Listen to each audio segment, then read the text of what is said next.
সব অর্থনীতি সবকিছুই কিন্তু বাণিজ্য নির্ভর। আজকে সিলেটের এই মেলার সাথে জড়িত আছে বাণিজ্যের প্রসার। আমি মাস 5 আগে এই শহরে এসেছিলাম, এই ডিভিশনাল হেডকোয়ার্টারে এসেছিলাম।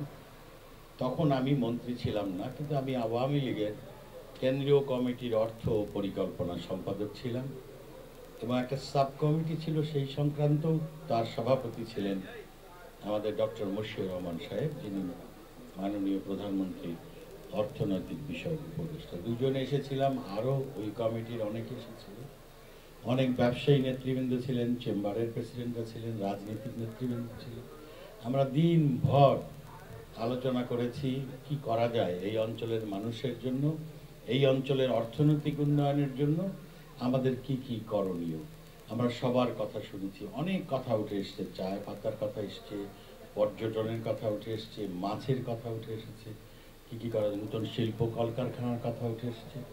আমরা সেসব নোট করেছি, লিখেছি এবং এই প্রতিবেদন আমরা মাননীয় প্রধানমন্ত্রীকে দিয়েছি নির্বাচনের আগে ম্যানিফেস্টোতে যেন সেটাকে সম্পৃক্ত করা হয়।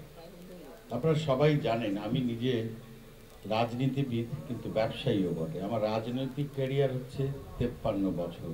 1966 সালের ছাত্র রাজনীতি কলেজে থেকে শুরু করি। বয়স আমার 69 বছর, তার 53 বছর রাজনীতির সাথে সম্পৃক্ত। আর 45 বছর 46 বছর ধরে ব্যবসার সাথেও সম্পৃক্ত। অতএব আমি এমন একজন মানুষ যিনি রাজনীতিতেও ছিলাম আর ব্যবসাতেও ছিলাম এবং আছি। তো আমি আসলে ব্যবসায়ীদের কষ্ট এবং রাজনৈতিক দৃষ্টিভঙ্গি নিয়ে কেমন করে ব্যবসার প্রসার ঘটানো যায় সেটা কিছুটা আন্দাজ করতে পারি, কিছুটা অনুভব করতে পারি। ব্যবসায়ীদের কষ্টটা বুঝি, কোথায় কোথায় তাদের বাধা, কোথায় সরকারি লাল ফিতার দৌরাত্ম্য তাদেরকে থমকে দিচ্ছে, এই সব কিছু কিছুটা আন্দাজ করতে পারি। আপনারা জানেন আমি পোশাক শিল্পের সাথে জড়িত ছিলাম। আমি একসময় বিজিএমই এরও প্রেসিডেন্ট ছিলাম, যার ফলে বুঝতে অসুবিধা হয় না। এই গত 3 দিন আগেও আমি চট্টগ্রামে গিয়েছিলাম এই বাণিজ্য মেলা, সেখানকার উদ্বোধন করতে। সেখানেও ব্যবসায়ীদের সাথে কথা বলেছি, তাদের দুঃখের কথা শুনেছি। এখানকার মূলত যেটা সমস্যা, এয়ারপোর্টে নামার পর থেকে প্রথম মুহূর্তেই শুনেছি যে আমাদের সিলেটের কোনো বাণিজ্য মেলা করার মতো, বছরে একবার করে করা হয়, 1 মাস থেকে হয়তো 1 মাস 5 দিন 7 দিন হয়, তার জন্য কোনো জায়গা নেই। আর একটা মেলা যদি করতে যায়, যে কথা আমাদের বললেন, অন্তত বেশ কয়েক মাস লেগে যায় তার প্রস্তুতি, তার প্রচার এবং তৈরি হওয়ার জন্য। এখন একটা মাঠ দরকার। যখনই মাঠের কথা আসলো তখনই কিন্তু খেলার সাথে যারা সম্পৃক্ত ওখানে তারাও ছিলেন। তারা বলছেন এই মাঠে খেলাধুলার মাঠ, এটাকে বাণিজ্য মেলা করা হলে পরে আর 3-4 মাস ধরে যদি তার প্রস্তুতি চলে তাহলে খেলার জন্য সমস্যা, ক্রীড়া উপযোগী আর থাকবে না, খেলা থেকে বঞ্চিত হবে। আমি সাথে সাথে আমার সাথে ডিসি মহোদয় ছিলেন, সবাই ছিলেন, তাদের সামনেই তার সাথে কথা বলেছি যে একটা পার্মানেন্ট জায়গা চাই, একটা গ্রাউন্ড চাই যেখানে বাণিজ্য মেলা হতে পারে। যদি আমরা চিন্তা করি যে বাণিজ্য মেলার প্রয়োজনটা কি, আজকে সারা বিশ্বে আপনার যে প্রোডাকশন আছে, আপনার যে আইটেম আছে, সেটা তো দেখাতে হবে মানুষকে, সেটা তো প্রচার করতে হবে।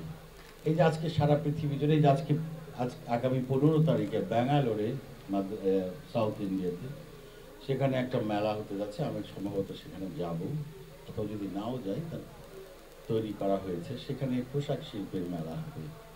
কয়েকদিন আগে ঢাকাতে আপনারা জানেন বাণিজ্য মেলা হয়ে গেল, প্রায় 550 স্টল ছিল, 200 কোটি টাকার উপরে সেখানে বিদেশি অর্ডার পাওয়া গেছে। আসলে বাণিজ্য মেলা যেটা হচ্ছে একটা বিজনেস প্রোডাকশনের, সেটা হচ্ছে একটা আউটলেট এবং প্রচার। আজকে যে আমাকে শীতল পাটি দেওয়া হলো, আজকে এটা একটা প্রচার যে এই অঞ্চলে এই প্রোডাকশনটা, এই জিনিসটা একটা ঐতিহাসিক এবং জনপ্রিয় হতে পারে, এটা গ্লোবালি অ্যাকসেপ্টেন্স বাড়তে পারে। এক সময় আমাদের রংপুরে, আমি রংপুরের মানুষ জানে, সেখানে শতরঞ্জি হতো, খুব সামান্য আকারে লোকালি কিছু ব্যবহার হতো, কিন্তু আজকে জানেন ইন্টারেস্টিংলি পৃথিবীর বড় বড় শহরগুলোতে আমাদের সেই রংপুরের সেই শতরঞ্জি বিদেশে এক্সপোর্ট হচ্ছে।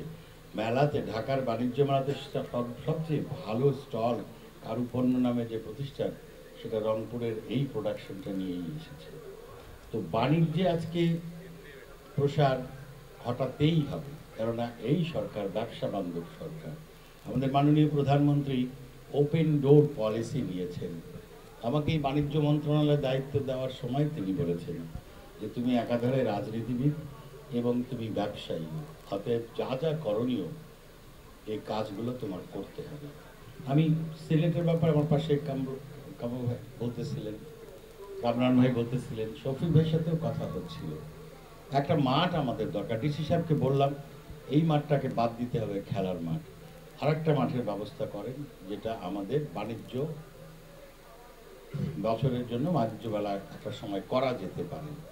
তা এখন প্রশ্নটা এখানে পাশাপাশি রয়েছে। কামরান ভাই কিন্তু খুব ভালো একটা সাজেশন দিয়েছেন যে আমাদের সেটা বাণিজ্য মেলার যদি সেটা মাঠ হয়, আমরা তো জানবোই যে এই সময়টা 1 মাস বা 7 সপ্তাহ বা 6 সপ্তাহ হোয়াট এভার, সেই সময় এই মেলাটা হবে। তার থেকে 1.5-2 মাস আগের থেকে তার প্রস্তুতি গ্রহণ করা যেতে পারে এবং সেটা পুরোপুরি ডেডিকেটেড হবে ওই বাণিজ্য মেলার জন্য। এখন প্রশ্ন আসে যে বাকি 9 মাস কি হবে? তো আমার সাজেশনে উনিও বললেন যেটা, যে সেই 9 মাস আমরা অন্য কারণের জন্য ব্যবহার করতে পারি। আর বাণিজ্য মেলার জন্য ডেজিগনেটেড টাইমটা যদি থাকে, তাহলে সব ব্যবসায়ীরা জানবে ওই সময়টায় এখানে মেলা হবে, তাদের আর প্ল্যান প্রোগ্রামের কোনো সমস্যা হবে না। বাকি 9 মাস আমরা বিভিন্ন কিছু করতে পারি। আজকে খেলাধুলার জন্য ব্যবহার হতে পারে, অন্য কিছুর জন্য ব্যবহার হতে পারে, তারপরে কনসার্ট, সাংস্কৃতিক চর্চার জন্য হতে পারে, অন্য যে কোনো কাজে সেটা ব্যবহার হতে পারে। কিন্তু বাণিজ্য মেলার জন্য সেই সময়টা যদি ফিক্স করা থাকে, তাহলে এই বাণিজ্য মেলার জন্য চেম্বারদের টেনশনে ভুগতে হয় না যে হবে কি না, পাবে কি না। এরকম সমস্যা আমাদের রংপুরেও আছে। আমাকে অনুরোধ করতে হয় এসপি সাহেবকে, এখন দেন মাঠ, তাদের একটা বড় মাঠ আছে পুলিশে, এইরকম সমস্যা। তো আমার কথা হলো যেটা যেটা আপনারা বলেছেন, আজকে আমি এই পাশাপাশি কিছু কথা বলতে চাই। মাঠের ব্যাপারে আমি কথা বলেছি, ডিসি সাহেবকে অলরেডি বলেছি যে আপনি শুরু করেন, কোথায় মাঠ লাগবে বলেন, আমাকে কি কি করতে হবে কাগজপত্র পাঠান, আমি আমার যে অবস্থান থেকে আমি সব রকম সাহায্য করব। এখানে আসার জন্য আমাকে যিনি বারবার অনুরোধ করেছেন, আপনাদের আপনাদের প্রিয় মন্ত্রী, এখানকার আমাদের পররাষ্ট্রমন্ত্রী সাহেব আমাকে বলেছেন যে ভাই আপনি যান। উনিও আপনাদেরকে শুভেচ্ছা জানিয়েছেন আমার মাধ্যমে, বলছে আপনি যান, আমার কথা বলেন, আমার তরফ থেকে শুভেচ্ছা দিন। তাকেও আমি ধন্যবাদ জানাই, এখানে আমি ওনার জন্য কিছুটা হলেও আসতে পেরেছি। আমার কথা ব্যবসায়ীদের উদ্দেশ্যে বলি যে আমাদের বাণিজ্যের প্রসার ঘটাতে হবে। এই সিলেট অঞ্চল একটা ব্যবসা বান্ধব অঞ্চল হতে পারে। এখানে শিল্প কলকারখানা গড়ে উঠতে পারে, তার সম্ভাবনা প্রচুর। এখানে চা পাতার জায়গা রয়েছে। এখানে আপনারা জানেন সিলেট অঞ্চল, শ্রীমঙ্গল অঞ্চল, এই বিভাগেই চা পাতা তৈরি হয়, যেটা এই দেশের উৎপাদনের প্রায় 80-85%। আমি নিজে যখন বাণিজ্য মন্ত্রণালয় সংক্রান্ত কমিটিতে ছিলাম, তখন আমি অনেক চেষ্টা করে আমার একটা কমিটি নিয়ে এসেছিলাম, সংসদীয় কমিটি। তাদেরকে নিয়ে শ্রীমঙ্গলে ঘুরেছি, রিপোর্ট দিয়েছি। আজকে শ্রীমঙ্গলেও কিন্তু একটা অকশন সেন্টার হয়েছে, যেটা এই অঞ্চলের চা প্রস্তুতকারীদের জন্য কিন্তু একটা উপকার হয়েছে।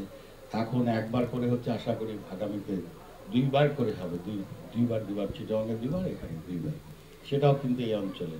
হাওর অঞ্চলে মাছ আছে। আজকেও কেউ বলছিল যে মাছ আমাদের একটা বড় সম্পদ, এটাকে যদি আমরা প্রক্রিয়াজাত করতে পারি, বিদেশে এক্সপোর্টের সুবিধা হতে পারে। এই সিলেট থেকে সোজাসুজি কার্গো ফ্লাইট মাল এবং কার্গো রাখার জন্য এয়ারপোর্টের ব্যবস্থা করা, সেটা বলেছে যে আমরা তাহলে আমাদের প্রোডাক্টটা, কেন অনেক জিনিস এখান থেকে সোজাসুজি ইংল্যান্ডে যায়, লন্ডনে যায় এবং অন্যান্য জায়গায় যেতে পারে। শাকসবজির ব্যাপার আছে। এই সব ব্যাপারে আমরা খুব পজিটিভলি চিন্তা করছি। আমি চেম্বারের, মেট্রোপলিটন চেম্বারের সভাপতিকে বলতে চাই এবং জেলার চেম্বারকেও, যে আপনারা কি চান এই অঞ্চলের অর্থনৈতিক উন্নয়নের জন্য। আপনাদের দৃষ্টিভঙ্গি, আপনাদের সাজেশন আমাকে একটা লিখিত আকারে একটা রিপোর্ট সাবমিট করে। আমি কথা দিয়ে যাচ্ছি, যথেষ্ট চেষ্টা করব আপনাদের চেষ্টাগুলো, ইচ্ছাগুলো বাস্তবায়ন করার জন্য। এখানে কথা এসছে, এখান থেকে সোজাসুজি চট্টগ্রামে যদি ফ্লাইটের ব্যবস্থা হয়, তাহলে মানুষকে ঢাকা ঘুরে যেতে হয় না, অনেকখানি সুবিধা হবে। আপনারা জানেন যে আমাদের নভোএয়ারের মালিক যারা আছেন তারা আমাদের একান্ত নিজের লোক, তাছাড়া আরও যারা আছে তাদেরকেও আমরা ইনফ্লুয়েন্স করার চেষ্টা করব।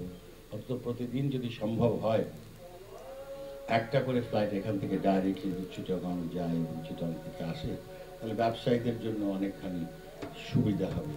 ফলে যারা আমদানিকারক তাদেরও কিছু সমস্যার কথা বলেছেন, আমি গিয়ে শুনবো এবং তাদেরকেও বলেছি আপনাদের কথাগুলো লিখিত আকারে পাঠান। আমরা চাই যে মানুষ ব্যবসার জন্য একটা সুন্দর পরিবেশ সৃষ্টি হোক, পাশাপাশি সাধারণ মানুষের যেন সুবিধা হয়। আজকে যদি আমরা মনোপলিকেও ব্যবসা করতে চাই, তাহলে সাধারণ মানুষ ভোক্তাদের কষ্ট হবে, আর অনেক নতুন ব্যবসায়ী সৃষ্টি হবে না।